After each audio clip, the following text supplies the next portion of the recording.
Hi நண்பர்கள் எல்லாத்துக்குமே வணக்கங்க. ரொம்ப நாள் ஆச்சு ஒரு மாட்டு பண்ணை வீடியோ எடுத்துங்க. ஸோ இன்றைக்கி ஃபுல்லாகவே பார்த்திங்க அப்படின்னா நம்ம மாட்டு பண்ணை ஃபுல்லாகவே நம்ம சுற்றி காமிக்க போகிறோம். அது இல்லாமல் சேலுக்கு மாடுகளும் இருக்குது. ஸோ அது இப்போ நீங்கள் வீடியோ பார்த்துட்ருக்கப்போ எந்த மாடு இருக்குன்னு தெரியல. வாரம் நம்ம மாடு வாங்கி விற்றுக்கிட்டு தான் இருக்கோம். வேணும் அப்படின்னா நம்மக்கிட்ட வாட்ஸ்அப் நம்பர் டிஸ்கிரிப்ஷனில் இருக்குது. நீங்கள் கால் பண்ணாலும் ஓகே, இல்லை மெசேஜ் பண்ணாலும் ஓகேங்க, பண்ணிக்கலாம். இப்போ இன்றைக்கி ஃபுல்லாகவே பார்த்திங்க அப்படின்னா நம்ம நண்பர்கள் கேட்ட சந்தேகங்கள். ஸோ அது மட்டும் இல்லாமல் நம்ம இப்போ என்ன பண்ணிகிட்ருக்கோம், ரொம்ப நாள் ஆச்சு இல்லைங்களா ஒரு வீடியோ போட்டு. ஸோ அதனால் முழு பண்ணையே ஒரு வீடியோ போடலாம் அப்படின்னு சொல்லி இந்த வீடியோ எடுத்துச்சுங்க. வாங்க ஃபுல்லாகவே பேசுவோம். ஸோ எல்லாமே இந்த வீடியோவில் கவர் பண்ணியிருக்கேன், பார்ப்போம் வாங்க. வீடியோ பிடிச்சிருந்துச்சி அப்படின்னா மறக்காமல் நம்ம சொந்தங்களாக சப்ஸ்கிரைப் பண்ணிக்கோங்க. அது மட்டும் இல்லாமல் லைக் பண்ணுங்கள். ஸோ உங்களோட ஃப்ரெண்ட்ஸ்க்கும் கொஞ்சம் ஷேர் பண்ணுங்கள். மேலும் ஏதாவது தகவல் வேணும் அப்படின்னா கமெண்ட் பண்ணுங்கள். சரி வாங்க வீடியோக்குள்ளே போகலாம். இது பார்த்திங்க அப்படின்னா நம்ம சிம்பிள் வச்சுருக்க இடங்க. ஸோ நிறையா பேர் கேட்டிருந்தீங்க, ப்ரோ நீங்கள் குச்சி கரணை விலைக்கு கொடுப்பீங்களா அப்படின்னு. உங்களுக்கு என்னங்க விலைக்கு என்னங்க வேணும், நீங்கள் வேணும் அப்படின்னா நீங்கள் தாராளமாக நீங்களே அறுத்துட்டு போங்க. ஏன்னா நம்மளால் அறுத்து நம்ம அதை பண்ண முடியாது. தோகையை கொடுத்துட்டு குச்சி கரணை எத்தனை வேணுமோ நீங்கள் அதெல்லாம் எடுத்துக்கலாம். அதெல்லாம் விலையெல்லாம் ஒன்றும் இல்லைங்க. நீங்கள் உங்களுக்கு எது வேணுமோ எடுத்துக்கோங்க. நம்ம சொந்தம் அப்படிங்கும்போது சப்ஸ்கிரைப் பண்ணுறீங்க, வீடியோ பார்க்குறீங்க, சப்போர்ட் பண்ணுறீங்க. நிறையா பேர் கால் பண்ணி கேட்டிருந்தீங்க, என்ன உங்களுக்கு கொஞ்சம் லாங்காக இருக்கும், ஸோ அதனால் நீங்கள் பக்கத்துலேயே எடுத்துக்கலாம். பட் நீங்கள் நேரில் வந்தீங்க அப்படின்னா நீங்கள் தோகையை கொடுத்துட்டு நீங்கள் குச்சி கரணை எத்தனை வேணாலும் எடுத்துக்கோங்க. அதில் 2 வகை இருக்குங்க. ஒன்று அந்தளவுக்கு முழங்கு அதிகம் இருக்காது, இன்னொன்று கொஞ்சம் முழங்கு எச்சாவே இருக்கும். பட் என்ன இருந்தாலும் அரிக்க தான் செய்யும். பட் இருந்தாலும் அது சொன்னாங்க அந்த வெரைட்டி வேறு அப்படின்னு. ஸோ அது மட்டும் இல்லாமல் பார்த்திங்க அப்படின்னா தண்ணி இப்போதைக்கு நல்லா இருக்குங்க. நாளைக்கெலாம் எப்படி இருக்கும் அப்படிங்கிற நினச்சாதான் பக்குங்குது. பார்த்திங்களா அழகாக இருக்குது தூக்குனா குருவி கூடு. ஸோ அழகாக கட்டிருந்துச்சு. லாஸ்ட் வீடியோலலாம் எதுவுமே காமிச்சிருப்பேன். ஸோ சூப்பராக இருந்துச்சு. நிறையா பேர் சொன்னனால தான் வெறுமனையாக ஒரு வீடியோ, ஒரு சேல் வீடியோ, ஒரு கிளிப் அந்த மாதிரி எடுக்காமல் ஃபுல்லாக என்டையராக கவர் பண்ணுறது. பிடிச்சிருந்துச்சி அப்படின்னா மறக்காமல் சப்ஸ்கிரைப் பண்ணிக்கோங்க. இந்த தண்ணி பார்த்திங்க அப்படின்னா இப்போதைக்கு நிறையா இருக்குங்க. ஸோ இருக்கப்போ அதோட அருமை தெரியாது, இல்லாதப்போ தான் அதோட அருமை தெரியும். இப்போதைக்கு ஃபுல்லாகவே பார்த்திங்க அப்படின்னா நல்ல ஓரளவுக்கு காத்தடி காலம் தான். இது முடிஞ்சிச்சு அப்படின்னா மழை காலம் வரும்னு நம்ம எக்ஸ்பெக்ட் பண்ணலாம். அந்த டைமில் நமக்கு எந்த பிரச்சனையும் இருக்காதுன்னு நினைக்கிறேன். ஸோ என்ன ஃபுல்லாகவே பார்த்திங்க அப்படின்னா நம்ம மழை சார்ந்து தான் இருக்கும். ஏன்னா தண்ணி இல்லை அப்படின்னா ஒன்றுமே விவசாயங்கிறது சுத்தமாக இருக்காது. இந்த சைட்லாம் போர்லலாம் பார்த்திங்க அப்படின்னா அந்தளவுக்கு தண்ணி கிடையாது. ஓரளவுக்கு நார்மலாக புழங்கிக்கிற அளவுக்கு தான் இருக்குது. நம்ம ஜென்ரேஷனில் இப்போ நிறையா பேர் விவசாயத்தை கையில் எடுத்து பண்ணும்போது இந்த தண்ணி கண்டிப்பாக நல்லா இருந்துச்சு அப்படின்னா நம்மளோட அப்கமிங் ஜென்ரேஷனுமே ரொம்பவே நல்லா இருக்குங்க. ஸோ நானுமே போயிட்டு எங்கள் தாத்தா கிட்ட வீடியோ கேமராவை கொடுத்துட்டு என்ன ஒரு வீடியோ எடுத்தாத்தா அப்படின்னு நானும் சொன்னேன். எங்கள் தாத்தா எவ்வளோ அழகாக எடுத்திருக்காருன்னு பார்த்தீங்களா. நான் போயிட்டேங்க, நீங்கள் மறந்துட்டீங்க, கீழே பார்த்தீங்களா எவ்வளோ அழகாக தெரியுது, என்ன தாத்தா கீழே பிடிச்சிருக்கேன் அப்படின்னு கேட்டால் எங்கள் தாத்தா விட்டார் பாருங்கள் ஒரு சிரிப்பு. ஆஹா, என்னால் முடிஞ்ச அளவுக்கு தான்ப்பா எடுக்க முடியும் அப்படின்ட்டு டக்குன்னு சொல்லிட்டாரு. சரி போங்கடா அப்படின்னு சொல்லிவிட்டு நானும் சரி தட்டை இருக்கலாம் அப்படின்னு சொல்லி மிஷின் எடுக்கிறதுக்காக எங்கள் அப்பா கிட்டே கொடுத்தேன். அப்பா ஒரு வீடியோ எடுத்து கொடுங்க அப்படின்னு. எங்கள் அப்பா விட்டார் ஒரு அப்பு. நான் ஸ்ட்ரைட்டாக வீட்டுக்கே வந்துட்டேன். போதுண்டா சாமி, எனக்கு லீவ் விட்டதுக்கு நான் எதுக்கு வேலை செய்யணும் அப்படின்னு சொல்லிவிட்டு வீட்டுக்கு வந்தேன். சரி டெம்போவாச்சும் எடுத்துகிட்டு போவோமே அப்படின்னு சொல்லி, நமக்கு என்ன பண்ணுறது, யூடியூப்க்கு வீடியோ வேணும்னா நம்ம தானே அலையணும். சொல்லிட்டு வீடியோ எடுக்கிறதுக்காக நான் எடுத்துக்கிட்டு எல்லாமே எடுத்துகிட்டு டெம்போ எடுத்துகிட்டு வந்துட்டேன். ஸோ அங்கே போயிட்டு நல்லா வேலை வாங்கிட்டாங்க. ஸோ சிம்பிளாக நம்ம தானே எடுத்துகிட்டு வரணும். எடுத்துகிட்டு வந்த டயர்டில் நானும் படுத்து லைட்டாக தூங்கிட்டேன். அதுக்குள்ளே பார்த்திங்கன்னா எங்கள் அப்பா எல்லாத்தையும் சாப் கட்டரில் வச்சு நறுக்கிட்டாங்க. ஐயோ இதை நான் வீடியோ எடுக்கணும்னு இருந்தேனே, இதை இப்படி மறுபடியும் முதல்ல இருந்தெல்லாம் வீடியோ எடுக்க முடியாது அப்படின்னு சொல்லிவிட்டு வேறு வழி இல்லை, உங்களுக்கு கவர் பண்ணோம் அப்படிங்கிறக்காக ஃபுல்லாக ஓரளவுக்கு கவர் பண்ணிட்டேன். இது ஃபுல்லாகவே பார்த்திங்க அப்படின்னா ஒரு நேரத்துக்காக நம்ம மாட்டுக்கு போடுறது. ஃபுல்லாகவே பீச்சின மாட்டுக்கு கறவை, அதாவது கறவை உள்ள மாட்டுக்கு மட்டும்தான் கடைசி பிடி, அதை மட்டும்தான் வீடியோ எடுக்க முடிஞ்சுது. கடைசியில் வீடியோ எடுக்க முடியாமல் போயிடுச்சு. இந்த மிஷின் பார்த்திங்க அப்படின்னா கிட்டத்தட்ட ஒரு 30,000 வருங்க. இது இருக்கனால தான் பார்த்திங்க அப்படின்னா மாடு தோகையெல்லாம் மட்டும் சாப்பிட்டு மீதிலாம் வேஸ்ட் பண்ணல. ஸோ அதனால இது மாதிரி அடித்து போட்டோம் அப்படின்னா ஃபுல்லாகவே சாப்பிட்ரும். இது இல்லை அப்படின்னா பயங்கரமாக வேஸ்ட் பண்ணும். நம்ம இன்னும் நிறையா எடுத்துகிட்டு வர்ற மாதிரி இருக்கும். அதாவது எப்படி சொல்கிறது, நம்ம நிறைய குவான்டிட்டி கொண்டு அது மாடு கம்மியாக சாப்பிட்ற மாதிரி இருக்கும். பட் இதுங்கும்போது ஃபுல்லாக மிச்சம் வைக்காமல் சாப்பிட்ரும். பட் ரொம்ப பெரிய பெரிய தண்டு மட்டும் ஒரு சில மாடு வேஸ்ட் பண்ணும். இது எண்ட் டு எண்ட் ஒரு குச்சி எடுக்கிறோன்னா ஃபுல்லாக நீட்டாக பீஸாக நறுக்கி கொடுத்துரும். ஸோ அதே மாதிரி நம்ம கை வச்சு பிடிச்சிக்கணும் அந்த மாதிரி எதுவுமே கிடையாதுங்க. இதோட கிளிப் நல்லா டைட்டாக இருக்கும்போது நல்லா நீட்டாக சாப் பண்ணி கொடுத்துரும். இது இப்போதைக்கு பரவலாக நிறையா பேர்த்துக்கு வந்துருச்சு. நீங்கள் ஒரு பண்ணை ஸ்டார்டிங்கில் வைக்கிறீங்க அப்படின்னா இதெல்லாம் தேவையில்லைங்க. அதிகபட்சம் செலவு பண்ணாதீங்க. முடிஞ்ச அளவுக்கு நார்மலாக வச்சு பண்ணுங்கள். ஓரளவுக்கு க்ரோத் கொண்டு வந்துட்டு இந்த மாதிரி வாங்கலாம், தப்பு இல்லை. இதில் நல்ல அந்த தொகையாக பார்த்தீங்க அப்படின்னா இதை எடுத்துகிட்டு போய் நம்ம எப்போவுமே இளங்கன்று குட்டிக்கு வைப்போம். இதை மட்டும்தான் சாப்பிடும். ஸோ எப்படி அழகாக சாப்பிடுதுன்னு பாருங்கள். ஸோ இப்போ தான் ஜஸ்ட்டு பார்ன், அதாவது கிட்டத்தட்ட ஒரு வாரம் இருக்கும்னு நினைக்கிறேன். ஸோ அவ்வளோதான், அதுக்குள்ளே தான் இருக்கும். ஸோ இது நல்லா சாப்பிட்டுக்கும். நம்ம மீதி பேத்துக்கெலாம் பார்த்திங்க அப்படின்னா இப்போது மணி 11 தாங்க ஆகுது. நம்ம ஒரு 4 மணி வாக்கில் தான் பார்த்திங்க, 4 மணியில் 3 மணிக்கே பார்த்திங்க அப்படின்னா எல்லாத்துக்கும் ஒவ்வொரு பக்கெட், ஆளுக்கு ஒரு பக்கெட் கொட்டிட்டு அதை சாப்பிட்டதுக்கப்புறம் இன்னொரு பக்கெட் கொட்டுவாங்க. இது நல்லா கொடுக்குறனால தான் பார்த்திங்க அப்படின்னா பால் இருக்கும். நிறையா பேர் கேட்குற ஒரே சந்தேகம் என்னென்னா, உங்கள்கிட்ட மாடு வாங்குகிறோம் 10 லிட்டரு கறக்குமான்னு கேட்பாங்க. வேலை பார்த்திங்களா எப்படி இருக்குன்னு. ஸோ இப்படி தான் இருக்கும். இதெல்லாம் பண்ணணுன்னா தாங்க மாடு நல்ல பால் கறவை இருக்கும். ஒரு நாள் 2 நாள் பண்ணுறதுக்கு ஈஸியாக இருக்கும். பட் ஃபுல்லாக பண்ணுறதுக்கு ரொம்ப கஷ்டமாக இருக்கும். நான் சொன்ன மாதிரி இப்போ மணி 11 தான் ஆகுது. நேரமே வேலையை முடிச்சுட்டா அலுப்பு தெரியாதுங்கிறக்காக இப்படி பண்ணி வச்சுருவோம். ஸோ இதை ஏன் இப்படி போட்டு மூடிட்டுருக்கோன்னு பார்த்தீங்கன்னா, 3 மணிக்கு தானே நம்ம மாட்டுக்கு எடுத்து போடுவோம். அதுக்குள்ளே என்னோடய கோழி குஞ்சு, கோழி, சேவல் இதெல்லாம் வந்துச்சு அப்படின்னா ஃபுல்லாகவே எல்லாத்தையும் பறித்து விட்டுரும். அதுக்கப்புறம் எங்கள் அப்பா என்ன தான் முறைப்பார். அதனால் முன்கூட்டியே ஒரு சேஃப்டிக்காக மூடி வச்சுருவோம். இவர் யாருன்னு பார்க்குறீங்களா? இவர் தான் அமெரிக்கன் பிரசிடெண்ட்டு. நேற்று தான் பிறந்திருக்காரு.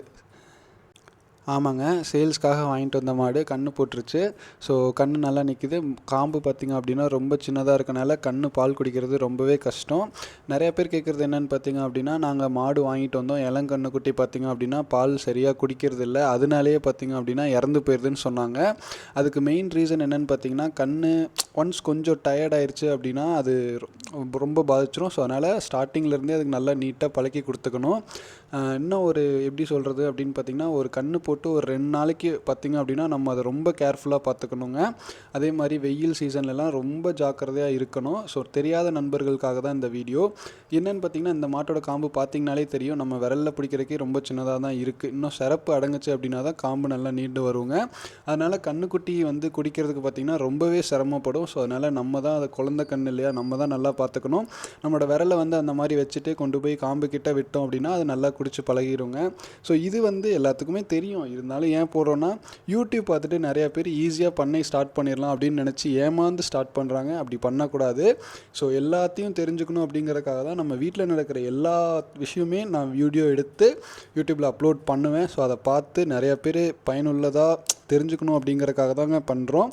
ஸோ நம்மக்கிட்டேயுமே நிறையா பேர் கால் பண்ணி இந்த மாதிரி மாடு வேணும் அப்படின்னு கேட்பாங்க. ஒரே ஒரு விஷயந்தான், இது விளையாட்டு பொருள் கிடையாதுங்க.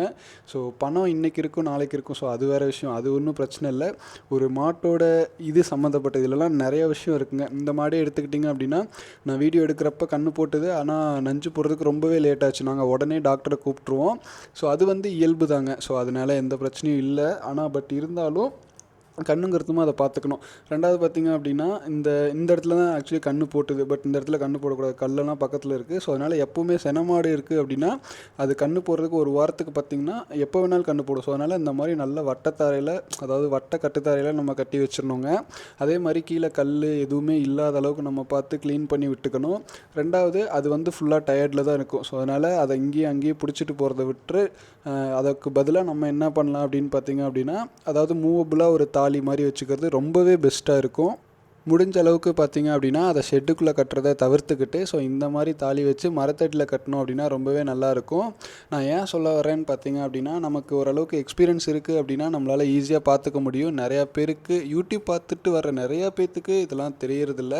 முடிஞ்ச அளவுக்கு அதை ஃபுல்லாக நல்லா நீட்டாக ஃப்ரீயாக வெளியே விட்டு நம்ம பார்த்துக்கிறது ரொம்பவே நல்லது. எதனால் சொல்கிறேன் அப்படின்னு பார்த்திங்கன்னா, எல்லா மாடும் ஒரே மாதிரி இருக்காது. எங்களுக்கு பார்த்திங்க அப்படின்னா கிட்டத்தட்ட வாரம் ஒரு 4 மாடு 5 மாடு, வாரத்துக்கு 5 மாடு புது மாடு நாங்கள் பார்க்குறோம். எத்தனையோ மாடு கால்சியம் குறைபாடு உள்ள மாடுகள் எத்தனையோ நாங்கள் பார்த்துட்டோம்.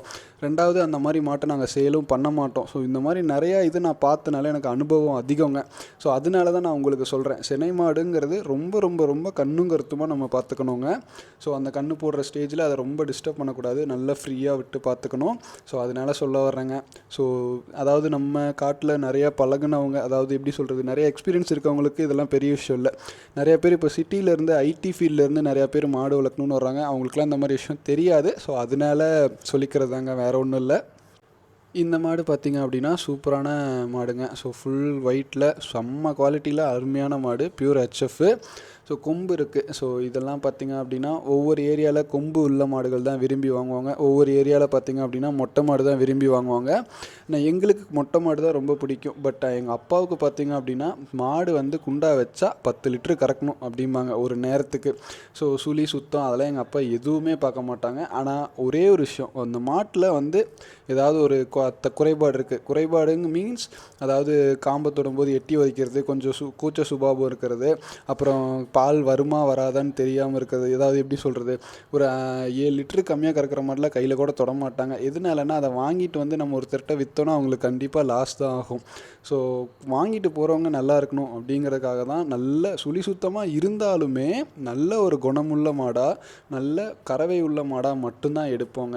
ரெண்டாவது ஒரு எப்படி சொல்கிறது, ஒரு லாபம் வரணுங்கிறக்காக ஒரு இடத்துலேருந்து மாற்றி விடுறது, அந்த வேலைக்கு நம்ம போகவே மாட்டோம். 5 மாடு வாங்கினாலும் கட்டுத்தாரைக்கு வராமல் எங்களுக்கு மனசுக்கு பிடிக்காமல் நாங்கள் கயிறு மாற்றி வேறு ஒருத்தருக்கு விற்று கொடுக்க மாட்டோங்க. இந்த ஒரு மாடு மட்டும்தான் சேல்ஸ்க்கு இருக்கா அப்படின்னு கேட்டிங்கன்னா இல்லைங்க, இன்னும் நிறைய மாடு சேல்ஸ்க்கு இருக்குது. ஸோ யூடியூப்பில் போடும்போது பார்த்திங்க அப்படின்னா கண்டிப்பாக லாங்கிலேருந்து நிறையா பேர் வர்றீங்க. ஸோ அதனால் பக்கா ஷோ குவாலிட்டியில் இருக்க மாடாக தாங்க நான் இப்போதைக்கு வீடியோவில் காமிச்சிருக்கேன். அது இல்லாமல் ஒவ்வொருத்தர் லோ பட்ஜெட்லேயும் கேட்பாங்க. லோ பட்ஜெட்டில் கேட்குறவங்களுக்கும் அந்த மாதிரி மாடு அரேஞ்ச் பண்ணி கொடுப்போம். ஒரு வாரத்துக்கு ஒரு 5 மாடு வருது அப்படின்னா அதில் ஒரு 2 மாடு நல்ல டாப் குவாலிட்டியில் ஒரு 10 கறவைக்கு மேலே இருக்க மாடாக இருக்கும். ஸோ அதெல்லாம் தான் பார்த்திங்கன்னா யூடியூப்பில் போட்டு சேல் பண்ணுறதுக்கு நல்லா ஒர்த்தாக இருக்குங்க. ஏன்னா லாங்லேருந்து வரும்போது உங்களுக்கு டிரான்ஸ்போர்ட் சார்ஜ் இப்போ இன்றைக்கி கூட பார்த்திங்க அப்படின்னா கரூர் டு பொள்ளாச்சிக்கு ஒன்று டிரான்ஸ்போர்ட் பண்ணோம். டிரான்ஸ்போர்ட் சார்ஜ் மட்டும் உங்களுக்கு 5000 ரூபா வந்துச்சு. ஸோ அதுக்கு வந்து நீங்கள் ஒரு நல்ல மாடாக இருந்தால் தான் நீங்களும் வந்து வாங்குவீங்க. அதனால தான் யூடியூப்பில் போகிறது. இவர் தான் நான் மார்னிங் பிறந்தாருன்னு சொன்னேன்ல, அந்த கண்ணுக்குட்டி தான் இவர். ஸோ இவரோட அம்மா தான் பக்கத்தில் நிற்கிறாங்க. ஸோ நீங்கள் லாங்லேருந்து வரும்போது நல்ல குவாலிட்டியான மாடாக இருந்தால் தான் வாடகைக்கு ஒரு 5000 ரூபா கொடுக்குறது கட்டுப்படி ஆகும். இல்லை கொஞ்சம் ஓரளவுக்கு லோ குவாலிட்டியில் எடுக்கிறீங்க அப்படின்னா அது நீங்கள் உங்கள் ஏரியா சைடே எடுத்துடலாங்க. ஸோ அதனால் யூடியூப்பில் போடுறது எப்போவுமே நல்ல குவாலிட்டியான மாடாக தான் போடுவோம். அது மட்டும் இல்லாமல் எங்களுக்கு பிடிக்கல அப்படின்னா அந்த மாடு வீட்டுக்கு வராதுங்க. ஸோ ஏற்றிட்டு வர மாட்டோம். ஒரு குறை இருக்குது அப்படின்னா அது எக்காரணத்தை கொண்டு ஏற்றிட்டு வரவே மாட்டோங்க. எப்போவுமே கொண்டு வந்து நம்ம கட்டுத்தரையில் கட்டி அது நமக்கு பிடிச்ச மாடாக இருந்தால் மட்டும்தாங்க நம்ம சேல் பண்ணுவோமே ஒழிய, ஏன்னா நம்மளும் ஒரு பணம் போட்டு தான் அந்த பொருள் வாங்கிட்டு வரோம். அதனால் குறைபாடு இருக்கிறது வாங்க மாட்டோம். எப்போவுமே நம்ம கட்டுத்தரைக்கு மோஸ்ட்லி வந்து கண்ணுக்குட்டியாக இருக்கட்டும் மாடாக இருக்கட்டும் வந்து பார்த்து வாங்குறவங்க இருந்துக்கிட்டே இருப்பாங்க. அது மட்டும் இல்லாமல் வியாழக்கிழமை பார்த்திங்க அப்படின்னா ஈரோடு கருங்கல்பாளையம் சந்தைங்க. ஸோ அங்கேயுமே எப்போவுமே நம்ம ரெகுலராக வாரத்துக்கு ஒரு 2 மாடாவது அங்கே கொண்டு போயிடுவோம். வெளி சைட்லேருந்து ஊர்காட்டிலேருந்து பிடிச்சிட்டு வருவாங்க. வியாழக்கிழமை எப்போவுமே சந்தைக்கு மாடு போகும். அதுக்கு இடையில சேல் ஆகிற மாடு இங்கே ஊர்லேயே நம்ம லோக்கல்லே சேல் பண்ணிப்போம். அது இல்லாமல் யூடியூப்பில் போட்டு ஃபேஸ்புக்கில் போட்டு சேல் பண்ணுற மாடுகளும் நம்ம டிரான்ஸ்போர்ட் பண்ணி கொடுத்துருவோங்க. டெம்போ நம்மக்கிட்டே இருக்கனால பார்த்திங்க அப்படின்னா டிரான்ஸ்போர்ட் நீங்கள் எங்கே சொல்கிறீங்களோ அப்படி பண்ணிக்கலாங்க. இல்லை ஒரு கறவை மாடாக இருக்குது அப்படின்னா நீங்கள் தாராளமாக ஒரு தடவைக்கு 2 தடவை வீட்டில் வந்து கறந்து பார்த்து கூட நீங்கள் அந்த மாட்டை நீங்கள் ஏற்றிக்கிட்டு போகலாம். அது மட்டும் இல்லாமல் கண்ணுக்குட்டி இப்போ எடுக்கிறதில்ல. இப்போ கொஞ்சம் எல்லாம் விலை ரொம்ப பயங்கரமாக விற்கிது. என்ன ஒரே பிரச்சனைனா இப்போ ஒரு மாடு இருக்குன்னா 2000 ரூபா சேர்த்தி கொடுத்து டிரான்ஸ்போர்ட்டு எல்லாம் பண்ணி கொண்டு வரலாம். பட் கண்ணுக்குங்கும்போது எல்லாம் செட் ஆகிறது இல்லைங்க. ஸோ நம்ம எடுக்கிறோம் அப்படின்னா ஒட்டுக்க ஒரு 4 கன்று 5 கன்று எடுத்தோன்னா மட்டும்தான் டிரான்ஸ்போர்ட் சார்ஜு எல்லாமே கட்டுப்படி ஆகும். கண்ணுக்குட்டி நம்ம எடுத்தால் குவாலிட்டியாக எடுக்கணும், இல்லைனா எடுக்கவே கூடாது. இல்லைனா அதில் பணம் போடுறதே நம்ம வேஸ்ட்டு. ஒரு இடத்துல இன்வெஸ்ட் பண்ணுறோம் அப்படின்னா அது நமக்கு நல்ல ரிட்டர்ன்ஸ் கொடுக்குற மாதிரி இருந்தால் இன்வெஸ்ட் பண்ணணும், இல்லைனா இன்வெஸ்ட் பண்ணவே கூடாதுங்க. ஸோ அதுதான் என்னோடய கணிப்பு. இப்போ நீங்கள் பார்த்துட்டு இருக்க மாடு எல்லாமே பார்த்திங்க அப்படின்னா சேல்ஸ்க்காக இருக்க மாடு தாங்க. உங்களுக்கு பிடிச்சிருந்துச்சி அப்படின்னா நீங்கள் வாட்ஸ்அப்பில் மெசேஜ் பண்ணுறத விட பெட்டர் நீங்கள் அப்பா நம்பர் தான் கொடுத்துருப்பேன், நீங்கள் கால் பண்ணியே கூட பேசிக்கோங்க. உங்களுக்கு எந்த மாதிரி மாடு வேணும் ஸோ எல்லாம் நீங்கள் சொல்லிட்டீங்க அப்படின்னா உங்களுக்கு பிடிச்ச மாதிரி அரேஞ்ச் பண்ணி உங்களுக்கு வாட்ஸ்அப்பில் சென்ட் பண்ணுவாங்க. நீங்கள் முடிஞ்ச அளவுக்கு பண்ணை விசிட் பண்ணி நேரில் வந்து பார்த்துடுங்க. ஸோ அப்போ தான் உங்களுக்கும் இன்னும் பிடிக்கும். இல்லை ரொம்ப லாங்கு நீங்கள் டிரான்ஸ்போர்ட் பண்ணிக்கலாம் அப்படின்னா நீங்கள் உங்கள் சைட்லேருந்து டெம்போ அரேஞ்ச் பண்ணி கொடுத்தாலும் ஓகே, இல்லை நம்ம சைட்லேருந்தே அரேஞ்ச் பண்ணுறது, இல்லை நம்ம வண்டி ஓன் வண்டி வர்றது அப்படின்னாலும் நம்ம பண்ணி கொடுத்துக்கலாங்க. இந்த வீடியோ உங்கள் எல்லாத்துக்குமே பிடிச்சிருக்குன்னு நினைக்கிறேங்க. இது மட்டும் இல்லாமல் மேலும் இன்னும் நம்மக்கிட்ட வீடியோ பார்க்கணும் அப்படின்னா மறக்காமல் நம்ம சேனலை சப்ஸ்கிரைப் பண்ணிக்கோங்க. பண்ணிவிட்டு அப்படியே உங்கள் ஃப்ரெண்ட்ஸ்க்கும் ஷேர் பண்ணுங்கள். இன்னும் மேலும் நம்ம கட்டுத்தரையில் நடக்கிற எல்லா வீடியோவும் உங்களுக்கு இந்த சேனலில் நான் அப்லோட் பண்ணுவேங்க. பார்த்துட்டு எப்படி இருக்குன்னு கமெண்ட் பண்ணுங்கள். உங்களுக்கு எந்த கேள்விகள் இருந்தாலும் நம்ம சேனலை நீங்கள் சப்ஸ்கிரைப் பண்ணிவிட்டு கமெண்ட்லேயும் கேட்கலாம், இல்லை நம்ம ஃபோன் நம்பருக்கு கால் பண்ணியும் கேட்கலாங்க. முழுக்க நம்ம தமிழ்நாடு ஃபுல்லாகவே பார்த்திங்க அப்படின்னா டிரான்ஸ்போர்ட் பண்ணி கொடுத்துட்டு தான் இருக்கோம். இல்லை நம்மளை பர்சனலாக அப்பாவை மீட் பண்ணோம் அப்படின்னு நினச்சிங்க அப்படின்னா ஈரோடு மாவட்டம் கருங்கல்பாளையம் சந்தைக்கு எப்போவுமே ரெகுலராக கண்டிப்பாக வருவாங்க. நீங்கள் அங்கேயும் பார்த்து பேசலாங்க. இன்னும் உங்களுக்கு வேறு ஏதாவது மாடு வாங்கி தரணுன்னா நீங்கள் அங்கேயும் கேட்கலாங்க.